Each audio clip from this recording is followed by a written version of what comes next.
Hey everybody, welcome to Breaking 80 Over 50. My name is Frank. A few years ago, with the kids grown and on their own, I decided I needed a hobby, something that was my own to enjoy on weekends. Enter golf. I had no idea at the time that it would be the beginning of a journey. After breaking 100 for the first time in 2024, breaking 90 in 2025, I'm now interested to find out how low can I go. Can an amateur golfer, now in his late 50s, who is committed to learning the game for the first time, put up a round in the 70s? Each week I'll share my journey with you, the ups, the downs, the frustrations, and the moments that keep the hope alive. In addition to round recaps, I'll discuss all things golf, from lessons to books, YouTube videos, gadgets, and anything else that I've tried along the way. One thing I can say for certain is that golf is hard, but if you're like me, it's the challenge that keeps you coming back. So if you're new here, welcome. A returning listener, welcome back. Let's get to this week's show.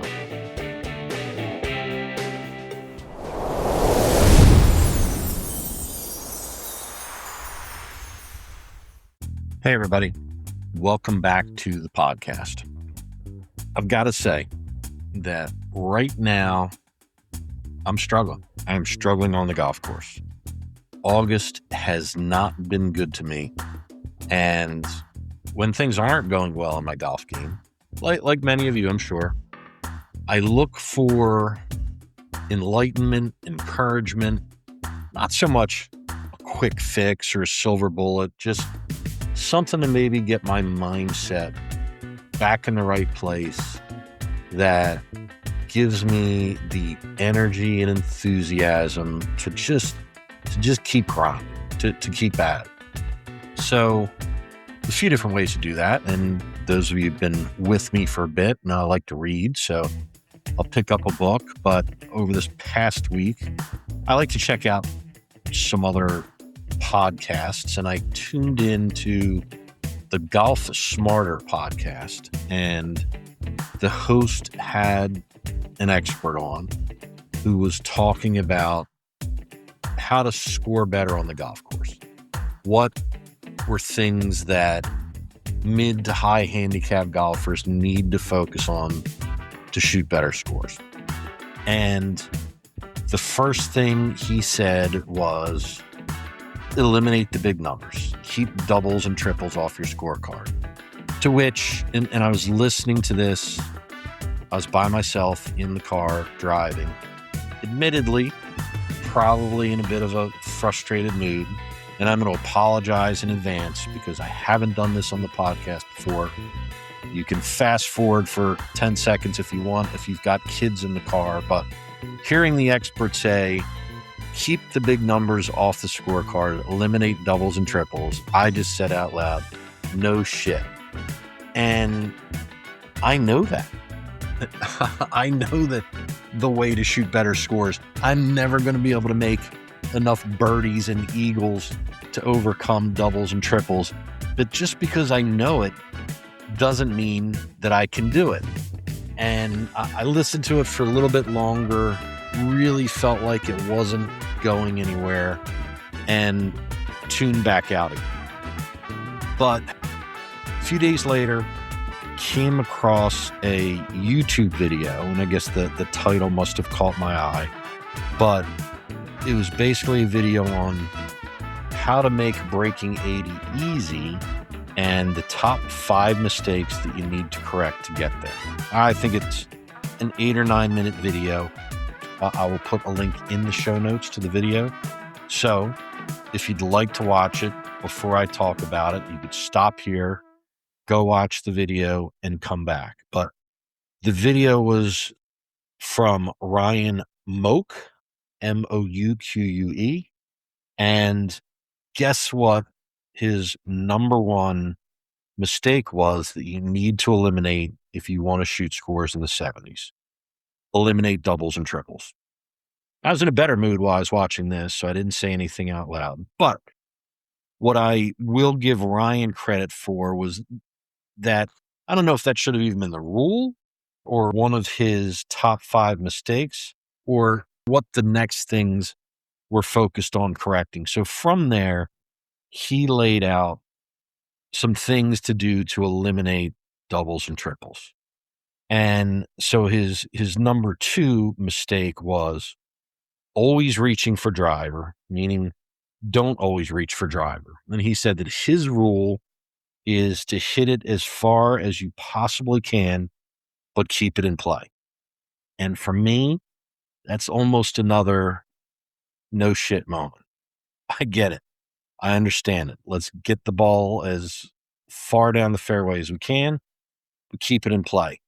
I've done some of this from time to time. And when I've been through difficult periods with my driver, I'll leave it in the bag. And there was a time where I would tee off with a 6-iron.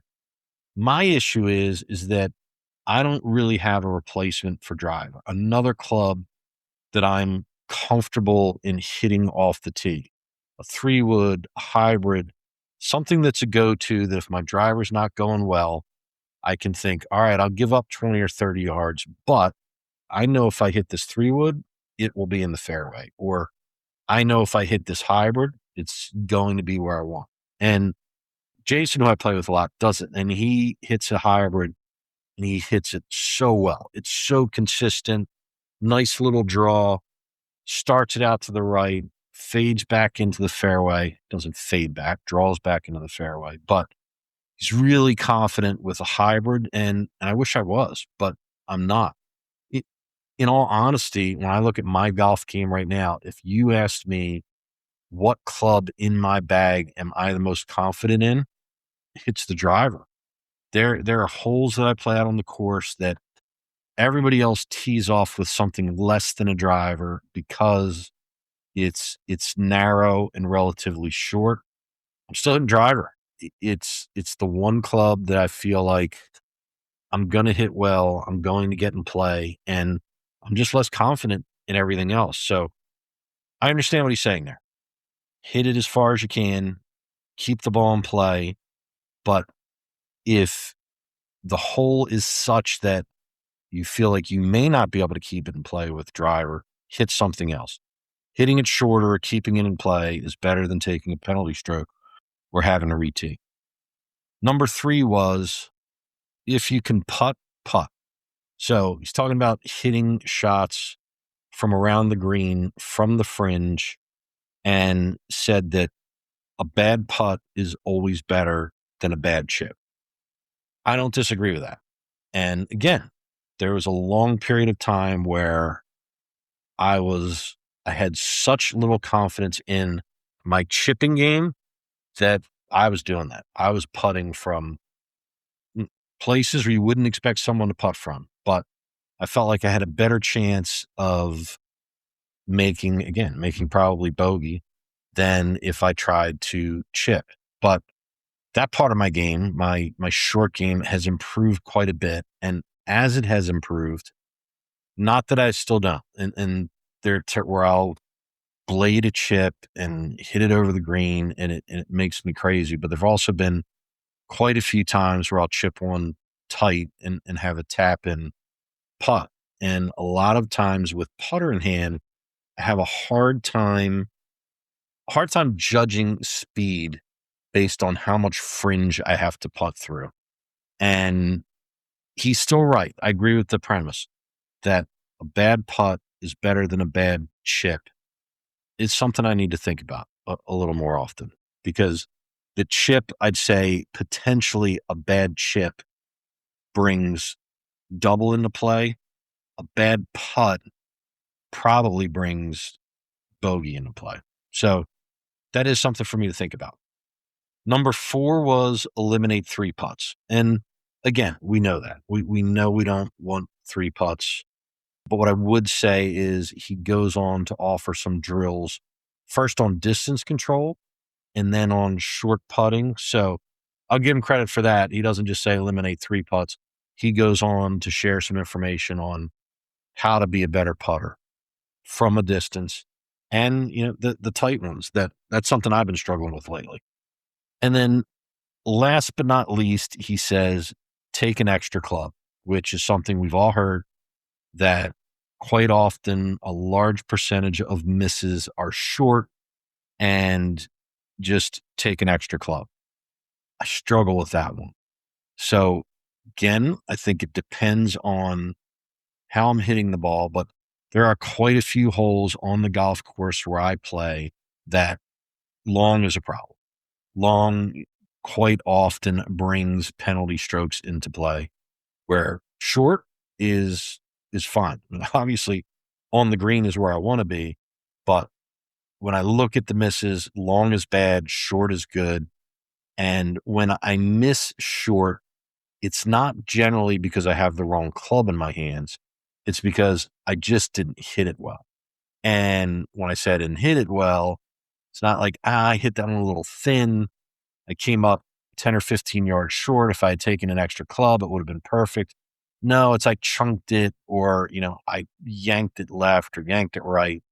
And those tend to be my misses, where taking an extra club, I just don't think is going to help me. And then last but not least, it was along that same point, was aim for the middle of the green, stop firing at pins, just hit the green, put the ball in the middle of the green. And I do that. I do that now. I am not all that worried about where the pin is. I just want to be on the green. And that being said, I'm still not hitting enough greens in regulation. So, but then at the very end, he said something that I think really, it's really the crux of this whole thing. What he said is, of course, none of this matters if you can't hit the ball straight or to where you want. and again, no, you know what I'm thinking. But this is absolutely right. I can do all of these other things. It's the inconsistency in my shots. And I said it before, just not a good enough ball striker right now to score. I appreciate the honesty here, that all of those other rules, all the other things I just talked about, don't matter if you can't hit the ball straight or to where you want. And that's where I'm at right now. I can't hit the ball straight or to where I want. So I can aim for the middle of the green, but my misses are so big that it doesn't matter. What I will say is that my misses have been relatively consistent in my time at Golf Tech. It was drilled into my head that what I want to be able to do is hit a draw. And we worked hard at hitting a draw. And I'll tell you what, I can draw the golf ball. The problem lately is, in addition to that shot shape, I'm really struggling to control the club face, and I'm shutting the club face. And so my draws are turning into big pull hooks, and I'm missing left a lot. And I just haven't been able to figure it out, and certainly haven't been able to figure it out on the golf course. And as I've said before, haven't really had time to go out and practice and work to fix that on the range or on a simulator.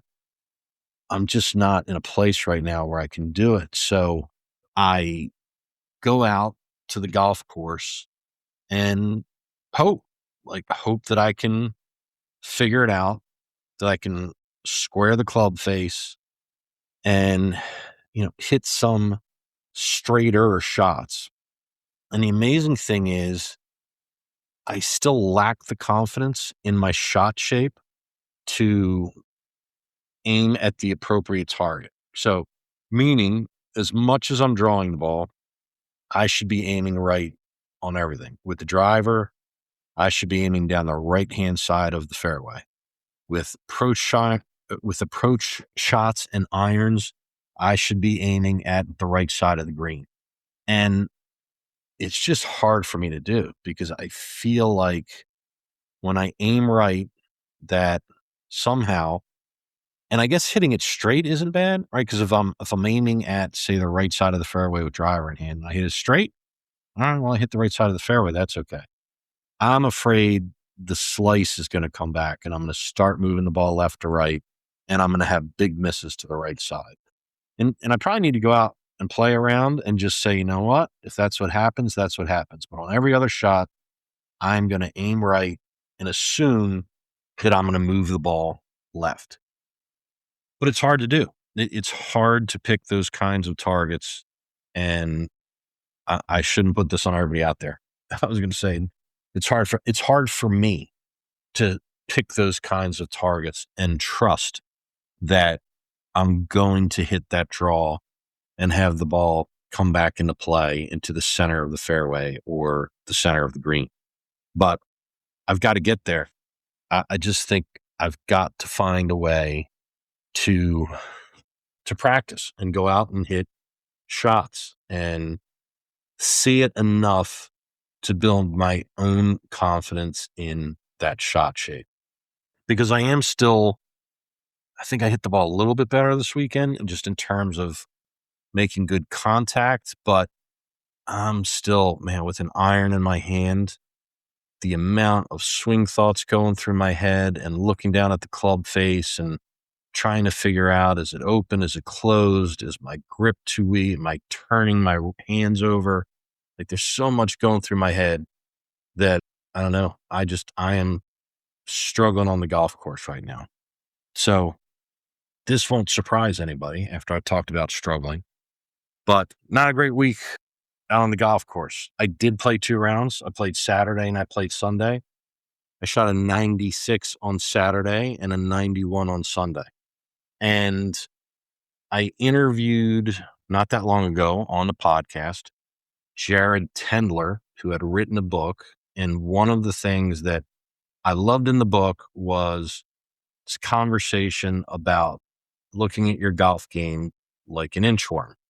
And the front of the inchworm is your A game, the game that when everything is just clicking.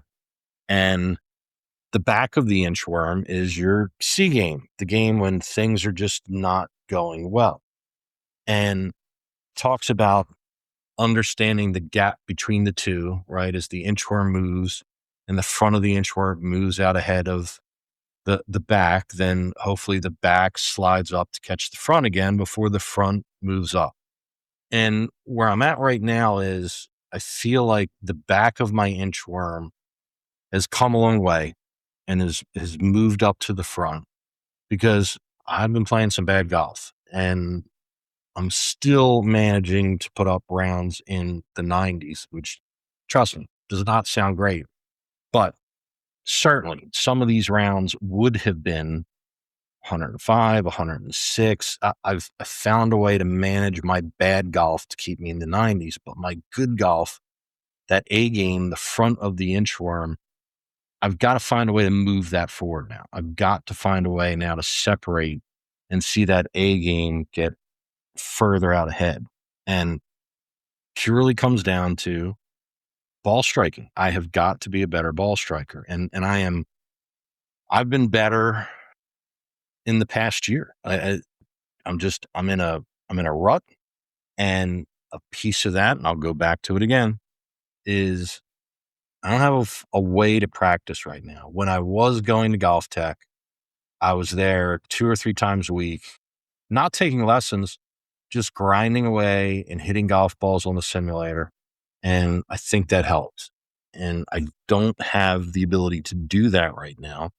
And it makes getting better difficult. So what did my weekend rounds of golf look like? Well, the 96 on Saturday included 0 birdies, 3 pars, 8 bogeys, 5 doubles, and 2 triples. In addition, 37 putts.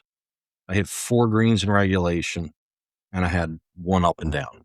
37 putts is a bad day on the putting greens for me. And on Saturday, I played with Jason, Al, and a friend of Al's, who at one point said about my putting, and I think I mentioned this a couple of weeks ago, like, I'm not missing by a mile. I lip out more putts.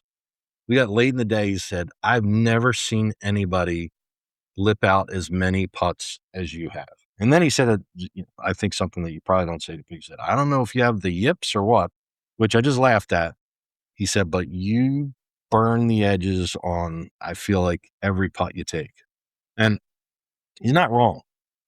No, I don't think I have the putting yips, but there's just something, and I mean slightly off that I haven't been able to figure out. I'm hitting the line that I want to hit. So really it's my reads, it's that combination of speed and line that's just a little out of whack, and it has me missing a bunch of putts. On Sunday, a little better, shot 91. That was 1 birdie, 5 pars, 6 bogeys, 4 doubles, and 2 triples, 32 putts, better putting day, 3 up and downs, only 3 greens in regulation.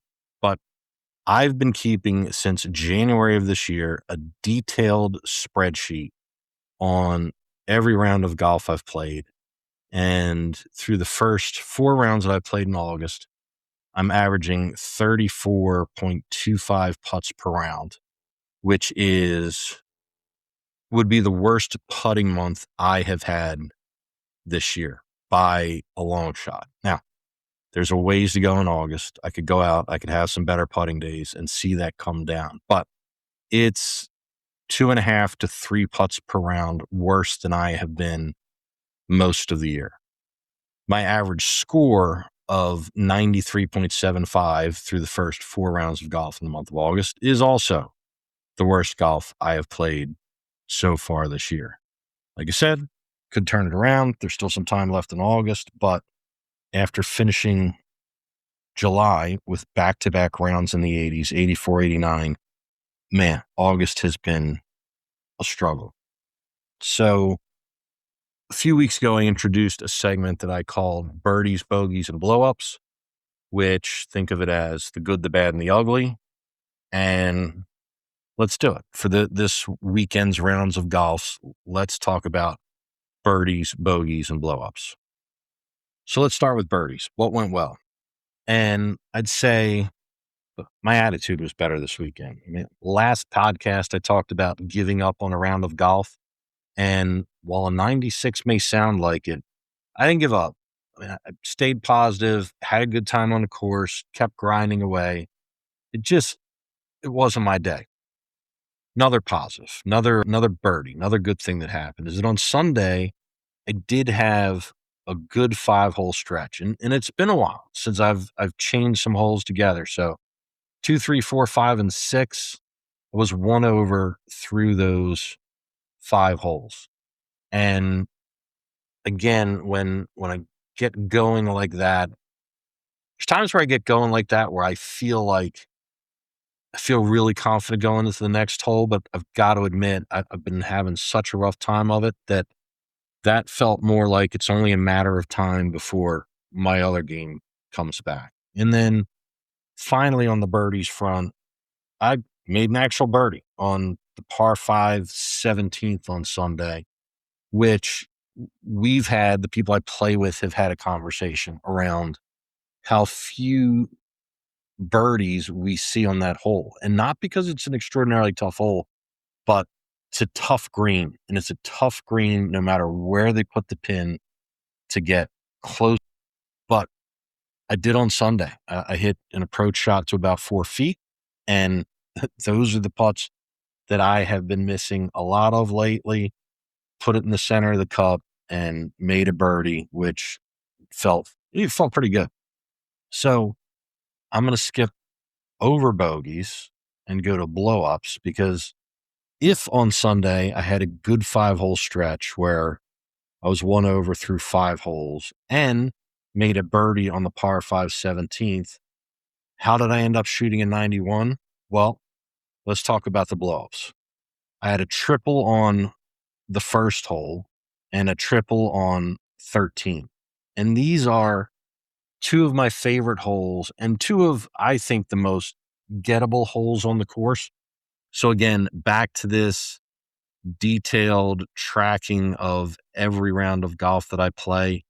In the month of July, on the first hole, which is a par 5, I averaged 5.89 strokes. I did. Now, I'll be honest, I did make a triple once in July, but through 9 rounds, it was bogey, bogey, par, triple, par, par, bogey, bogey, bogey. I mean, this is a hole that It should be. It should be par bogey. There's just no reason to do any worse. And I hit a good drive.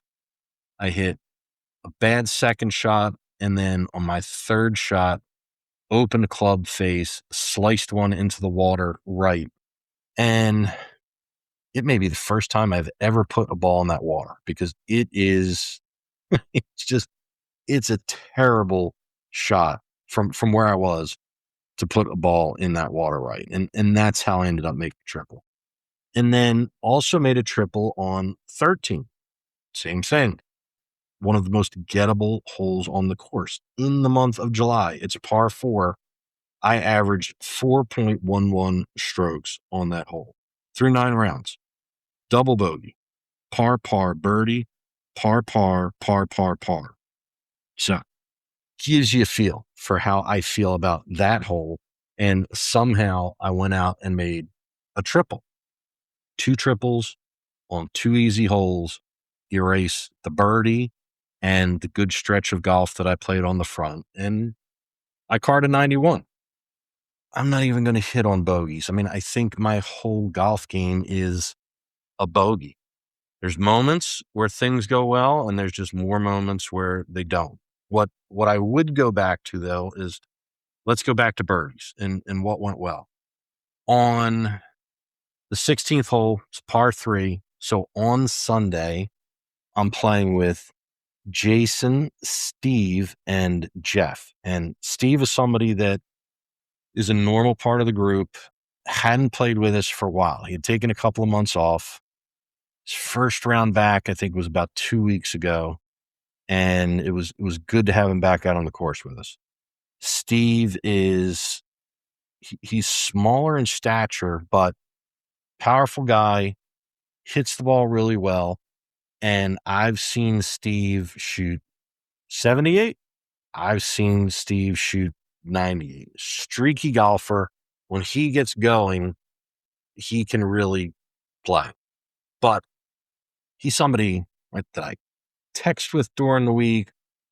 Just, he's a golf friend. So anyway, we get to the 16th hole on Sunday, par 3, and walk up, take the rangefinder, shoot the flag, look for distance. And Steve comes up onto the tee box and he says, I played out here Thursday and I made my first hole in one. And Jason and I, like, it almost didn't register. We both said, what? And he said, yeah, I played out here Thursday and the pin was tucked back behind the bunker. I made a hole in one. And we're both like, holy cow, man, like, congratulations, giving him high fives and shaking hands. Did you tell the clubhouse? Did you take a picture? And his response was, I really didn't play well the rest of the day. And the shot that I hit wasn't great. It just went in the hole. And like, Steve, it doesn't matter, man. You made a hole in one. How could we have played 16 holes today, 15 holes today? We're on the 16th hole. And now you're just telling us that you made your first hole in one ever on Thursday. What is wrong with you? That should have been a text, a picture, a celebration. He's like, it's not that big of a deal. So to each their own. I can tell you, if I make a hole in one, everybody I play golf with is getting a picture. They may get a dance. That who knows what they're going to get, but I think it is a big deal. And I think even if it didn't look great, you make a hole in one, like, that's something to celebrate. So congratulations to Steve. I just thought it was funny that it just didn't register. I guess everybody's a little different, what they think is important. And it didn't do anything for him. And I'm sorry it didn't happen while we were out there with him, because if it did, I don't care what it looked like. We would have celebrated. We would have had a good time. We would have had fun. So that was one of the interesting stories coming out of the weekend of golf. I guarantee you, if I ever go out there and make a hole in one, I promise you, you'll know about it on this podcast, and it will be some kind of celebration around it. So that's it. Like, that's my golf weekend, I'll go back to where I started, which is I am struggling right now. And this upcoming week, so we're going to skip a week of the podcast. There will be no podcast next week. So this episode will be released on the 12th. There will not be an episode on the 19th, and I will be back on the 26th. Primarily because I'm not going to have time to play golf. I expect to be working, I don't even want to think about it, 12, 14, 16 hours a day for the next probably 10 to 14 days. Golf is not going to be in the cards, but you know what? Maybe right now taking a week off isn't a bad thing. Reset. I've got to figure out, back to that inchworm analogy, I've got to figure out what's next for me. How do I get back to moving the front of that inchworm forward and improving my A game? The C game needs to improve too, but I think, man, I've wrung everything out of finding ways to at least keep my score in the double digits and keep it out of the triple digits for the most part.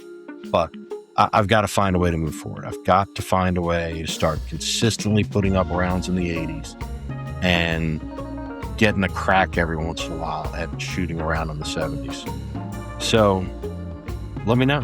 What do you think? If you were me, what would you do? What would you change? How would you get there? What are you doing in your own golf game to get better? Or is it enough to just go out and have a good time on the golf course? Maybe forget about it. Forget about the scores. Forget about breaking 90, breaking 80. Just go out there and have a good time. And maybe I'll get there at some point. But right now, I still want to compete. I still like dangling that carrot out there, going out and grinding, trying to find a way to get it done. So thanks for being here. As always, I appreciate it. Again, going to take a week off, but I will be back on the 26th with an update and hopefully a new plan of attack on how I'm going to break 80. See you next time, everybody. Thanks. If you made it this far, thank you. I can't tell you how much it means to me that you hung in there for the whole show. If you enjoyed it, please rate, review, and subscribe. And maybe even share it with a friend who is out there on their own golf journey. If you listen on Spotify, leave a comment or a question, or send me an email at breaking80over50@gmail.com. I promise I'll read every one. All music was provided by Epidemic Sound. I'll leave links to any of the content that I mentioned in the show notes. Keep swinging, keep smiling, and remember, it's a game. Get out there and have fun. Thanks, everybody.